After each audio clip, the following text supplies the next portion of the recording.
Namaste and good morning, everyone. Let's do some prayers first. Om Guru Brahma, Guru Vishnu, Guru Devo Maheshwara, Guru Sakshat Parbrahma, Tasmai Shri Guruve Namah. Om Bhur Bhavasva, Tatsavitra Varenyam, Bhargo Devasya Dhimahi, Dhiyo Yo Nah Prachodayat, Asto Ma Satgamya, Tamso Ma Jyotirgamya, Mrityorma Amritam Gamya. Om Sahnavavatu Sahnavbhunaktu Sahviryam Karvavahi Tejasvi Navadhitamastu Ma Vidvishavahi. Om Shanti Shanti Shanti Om. Let's open our books, Uddhava Gita. We are on chapter 21 and page number 658. That's where we are. Verse number 36. It says, Vidihinaha vihite kunde mekhla gart vedibhi agnim adhai paritaha samuhet pani no ditam. So in this chapter, Lord Krishna is giving us the instructions of the process of worship. So after constructing an arena as enjoined by the scriptures, utilizing a sanctified belt, a sacrificial pit, and a raised altar, the devotee should perform a fire sacrifice. He should ignite the sacrificial fire with the wood that he has personally collected. Look at the term collected, not cut. The dry wood which the trees give to us, that is what we are supposed to use. And another point to look at it over here, a raised altar. Altar has to be above us. Sometimes I see that people putting the pictures on the floor. That is a no-no. Okay, whether it's we are inviting fire, God in the fire, or whether we have a deity's pictures, always should be raised up. Okay, that is the tradition. Here, the procedure for worshipping the Lord in fire is being described. 3 mekhla, each about 4 inches long, should be used. The depth of the pit should be about 1 foot. An altar mound should be prepared around the pit. In this way, one should make preparations for performing a fire sacrifice, which is called yagya also, havan also, home also. So many different ways we can call it. Let's look at verse number 37. Paristiti arth paryukshid anvadhaye yathaviti parokshanyad sadhaye dravyani paroksha agnyaho bhavyet mama. First, one should spread kush grass on the ground and sprinkle water over it.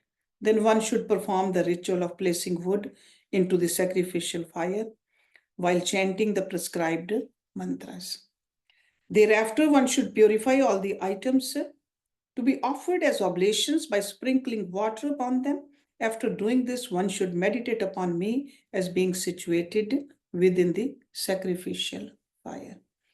All the basic elements we use when we do the home. Okay, water, wood, grass. Thereafter, the sacrificial pit should be filled and covered with the dry kush grass, and water should be sprinkled in the 4 directions.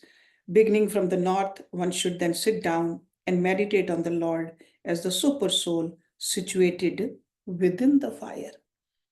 Okay, so we are supposed to visualize God in that fire. That's why it's called Agni Dev, or a divine fire. Verse number 38 to 41, they go together. So let's recite first, all of them. Tapt Jambhunad Prakyam Shankham Chakra Gada Ambuje Lasat Chaturbhujam Shantam Padam Kinchlak Vasmam Sufurat Kirit Katak Kati Sutra Varangdam Shri Vatsam Vaksham Branjan Kostubham Van Malinam Dhyanan Abhyachare Daruni Havishabhi Gritani cha Prasyajye Bhagav Agharau Datva cha Ajye Pulutam Havir Juhuyan Mulmantren Shotash Acharya Vadanataha Dharmadbhyo Yathanyayam Mantre Swishti Kritam Buddha. So this is a group of 4 verses. The intelligent devotee should thereafter meditate on the form of the Lord, whose complexion is the color of molten gold, whose 4 arms are decorated with the conch, shell, disc, club, and lotus flower, and whose appearance is peaceful, and who is dressed in garments the color of the filaments within a lotus flower. So this is the form of Lord Vishnu. His helmet, bracelet, belt, and ornaments decorating his arms shine brilliantly. The symbol of Shri Vats is on his chest, along with the Kaustubh gem and a garland of forest flowers. Thereafter, the devotee should worship me by taking firewood soaked in ghee and placing it in the sacrificial fire. He should then offer as oblations into the sacrificial fire various items soaked in ghee. He should then offer oblations to 16 demigods, beginning with Yamraj, while reciting the mantras of each deity and the 16-line Purusha Sukta hymn, ending each line with Swaha. While pouring one oblation, after each line of the Purusha Sukta, he should utter the particular mantra naming each deity. After igniting the sacrificial fire, one should place wood soaked in ghee into the fire. One should also offer ghee and other articles such as sesame seeds into the sacrificial fire while chanting the 16 lines of the Purusha Sukta hymn. While chanting the Purusha Sukta, one should pour ghee into the sacrificial fire and chant Swaha at the end of each line. Verse number 42. अभ्येचायर्थ नमस्कृत्य पार्श्वदेवभ्यो बलिमहरेत मूल मंत्रम जपेत ब्रह्म स्मरण Narayan आत्मकम. Having thus worshipped the Lord within the sacrificial fire, the devotee should offer his obeisances and then worship the Lord's personal associates headed by Nanda. He should then chant the Mool mantra of the deity and meditate on the Supreme Lord Narayan. Verse number 43. Datva achmanam ucheshva vishvekshanaya kalpayat mukhvasam surbhimat tambulam adhyam arthaya het. Next, one should offer achmaniye to the deity and then offer the remnants of his food to the Vishvaksena. Thereafter, he should offer perfumed betel nuts to the Lord. One should meditate on Lord Narayan, the Supreme Brahm. One should then chant the Mool mantra and offer the remnants of the Lord's food to Vishvaksena. Finally, after taking permission from the Lord and Vishvaksena, one should honor the prasad. This is the opinion of Shridhar Swami. Number 44. Upagayan Grinan Nrityan Karmanyehe Abhinayan Mama Mat Katha Shravyan Shrishwan Muhurtam Kshaniko Bhavet. Thereafter, one should hear the chant narrations about me, perform dramas depicting my pastimes, and sing and dance in ecstasy. In this way, the devotee should absorb himself in the festivities. From time to time, one should ecstatically engage in hearing about the Lord and glorifying him, as well as chanting and dancing with great enthusiasm. Verse number 45. Staver Vachahi stotrahi puranahi prakriteerapi stutvaha prasid bhagwan iti vandet dandavat. This is verse number 45. A devotee should offer prayers from the Puranas and other scriptures, as well as prayers composed by himself and traditional prayers. He should pray, "O my Lord, please be merciful to me," and offer his obeisance by falling flat onto the ground like a rod. That's called a Dandvat Pranam. One should offer the prayers to the Lord that are found in the Puranas, which were spoken long ago by great sages and elevated devotees. One should appeal to the Lord by praying, "My dear Lord, kindly be pleased with me." After praying in this way, one should bow down before the Lord with great respect. Verse number 46. शिरोमत पाद्यो कृत्वा बाहु भयाम च परस्परम प्रपन्नम पाहि माम ईश भीतम मृत्यु ग्रहार्णवत. One should place his head at the lotus feet of the deity, catching hold of the Lord's lotus feet with both hands while praying. "O my Lord, I am most fearful of material existence, where birth and death take place. Please protect me, who am surrendered unto you." After praying in this way, one should offer the obeisances by falling flat before the Lord. The procedure for offering obeisances is herein being described. One should place his head at the lotus feet of the deity and then catch hold of the lotus feet of the Lord. While doing so, he should pray, "O Supreme Controller, please protect me, because I am greatly frightened by this vast ocean of material existence." One should not chant mantras, perform fire sacrifice, or offer obeisances just in front of the deity to his left or within the deity room. It is prohibited to offer obeisances while facing the deity or in back of the deity, and so one should offer obeisances by falling flat onto the ground, keeping the deity to one's left. One should then join his palms while offering his prayers of submission. Verse number 47. Iti shesham meyadatam shirasya adhaye sadharam udasaye ched udvasyam jyotirshi tatpunah. After praying in this way, the devotee should place the remnants of my flower garlands and so on upon his head.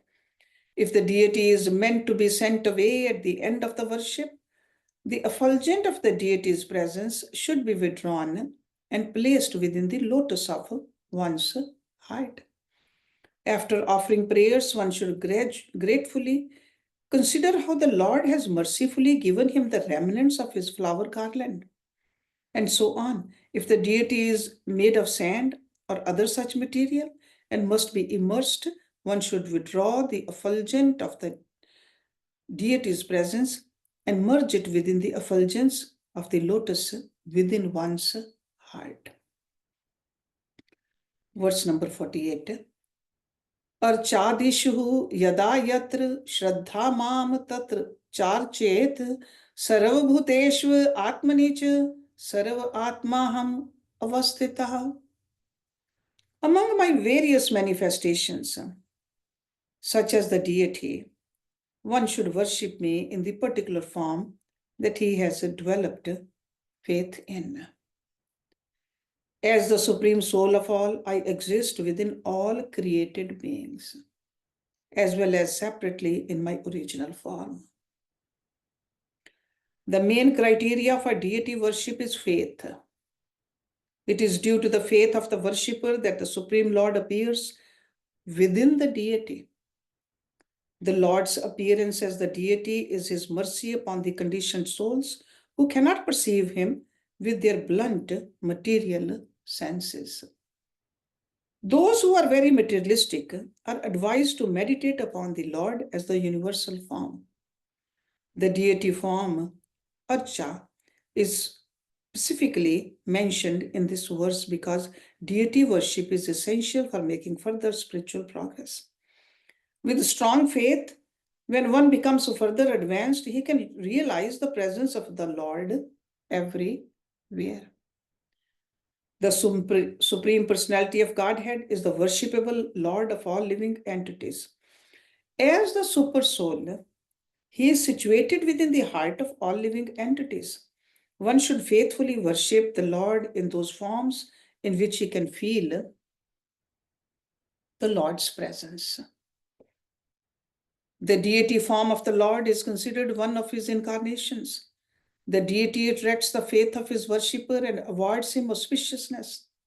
Inexperienced persons may think that the deity is meant for the sense gratification of the worshipper, because superficially the deity is made of external substances, such as marble or brass. If one makes a show of worshipping the Supreme Lord while considering him an ordered supplier of one's sense enjoyment, it is to be understood that he is devoid of faith. It is one's duty to faithfully serve the deity by offering various items to the best of one's capacity. One's faith will never develop if he thinks that the deity is different from the Lord himself. The Supreme Lord is present within all living entities, and so the conception that other living entities and objects are meant for our personal enjoyment will distract one from the path of spiritual advancement. Indeed, such a materialistic conception is an indication of one's lack of faith in the Supreme Lord. By faithfully worshipping the deity, one can gradually become freed from such materialistic conceptions. Because neophyte devotees or Kanishta adhikaris have such a materialistic conception of life, they cannot understand the position of the advanced devotee.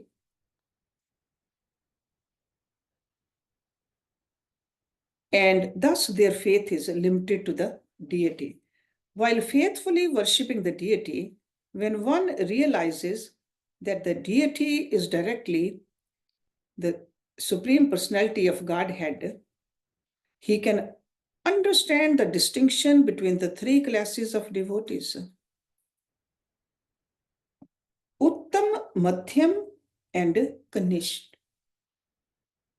The Supreme Lord continuously resides within the body of a devotee who is merged in ecstatic love and never considers a Vaishnava according to his bodily designations. Verse number 49. एवं क्रिया योग पथै पुमान वैदिक तांत्रिके अर्चन उभ्यता सिद्धिम मतो विन्दत्ये abhipistam. By worshipping me according to the various methods prescribed in the Vedas and Tantras, one achieves his desired perfection from me, both in this life and the next. The word ubhayatha means both in this life and the next. Ubhay means two. If one worships the Supreme Lord according to the rules and regulations prescribed in the Vedas and Pancharatras, the Lord fulfills all of his desires simply by the practice of chanting Vedic and Pancharatrika mantras. One attains the mercy of the Supreme Lord. Verse number 50. Mad archam sampratisthapye mandiram karyedram pushmo adhyenina ramyani pujaha yatro swa ashritana. The devotee should more firmly establish my deity worship by constructing a beautiful temple along with flower gardens. These gardens should be set aside to provide flowers for the daily worship of the deity, as well as for festival occasions. There are many festivals to be observed for the satisfaction of the Lord, such as Janmashtami, Vasant Panchami, On these days, one should worship the Supreme Lord with special offerings and great pomp. Wealthy, pious persons should be engaged in constructing temples and gardens for the pleasure of the deity. Verse number 51. Puja adinam pravahartham mahaprasva athanvaham kshetrapan purgraman datva mat sarshitam idiyat. One who offers the deity gifts of land, shops, towns, and villages so that the regular worship and special festivals may continue in a grand manner will achieve opulence equal to my own. Those who are rich and pious will attain incomparable merit if they donate land, marketplaces, villages, or towns for the service of the Lord, so that his service can go on very nicely. Indeed, such persons will attain opulence like that of the Lord himself. After installing the deity of the Lord, one should construct a majestic temple and arrange for flower gardens so that opulent worship, regular processions, festivals can be properly maintained.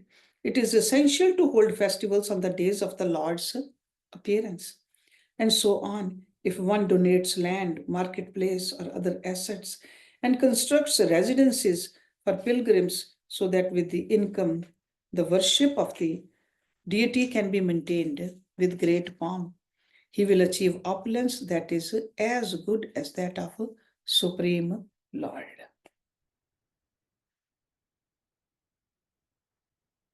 Verse number 52.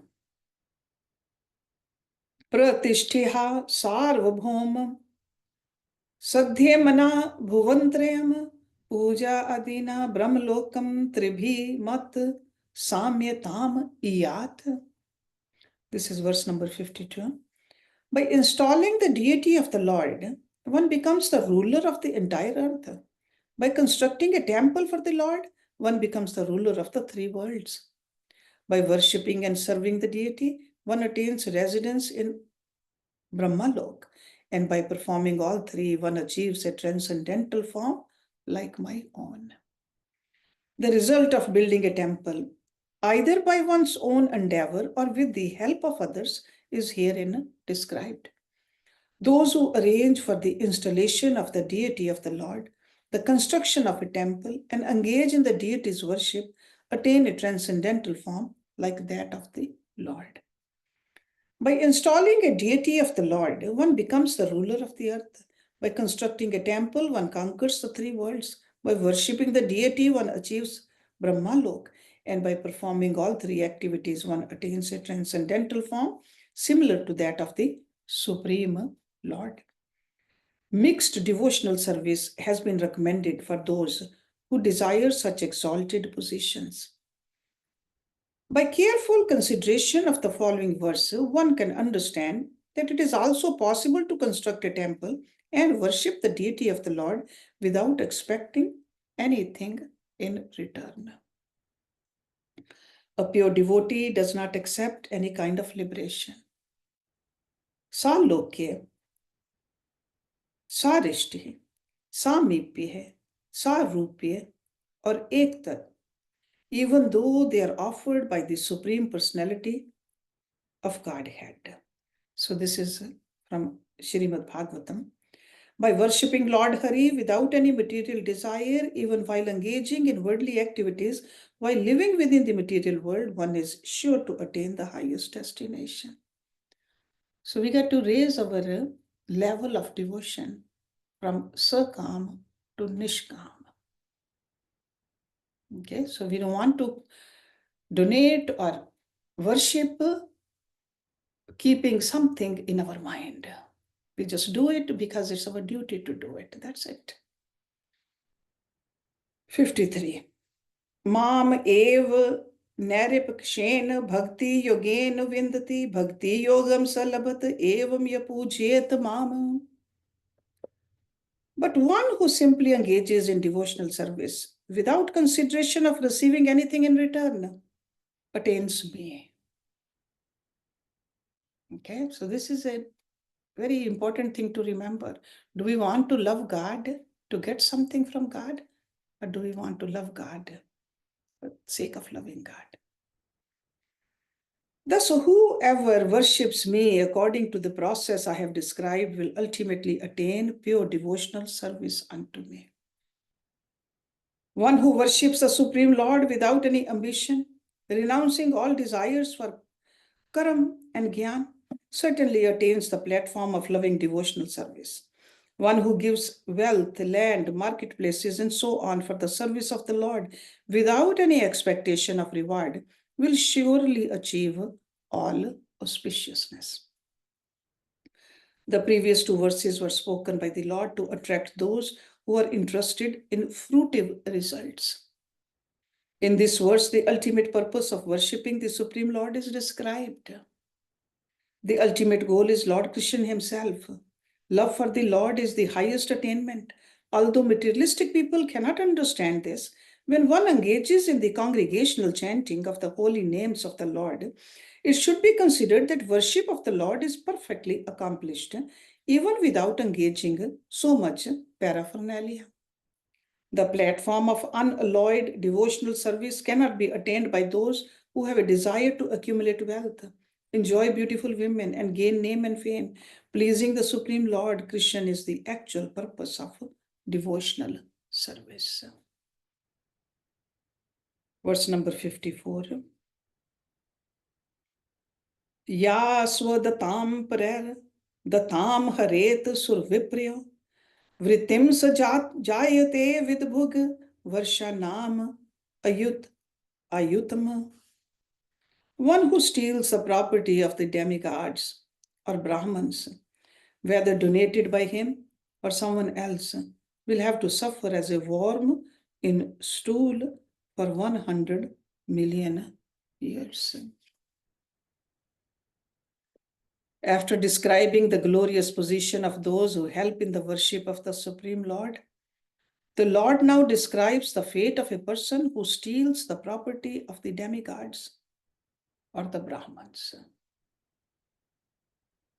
See, stealing is a sin, but stealing from the temples or from the Brahmins means the Sattvic people, the people who are on the path of this spirituality, that's even a bigger sin. When one employs the things that were given for the Lord's service for one's personal sense gratification, he paves his way to hell and thereafter birth as a worm in stool. Because sometimes we think that once we are a human being, we'll always stay in human being in future births too. No, our scriptures clearly tell us that our actions dictate what kind of a form we will have. So we can take a form of a worm in the stool also.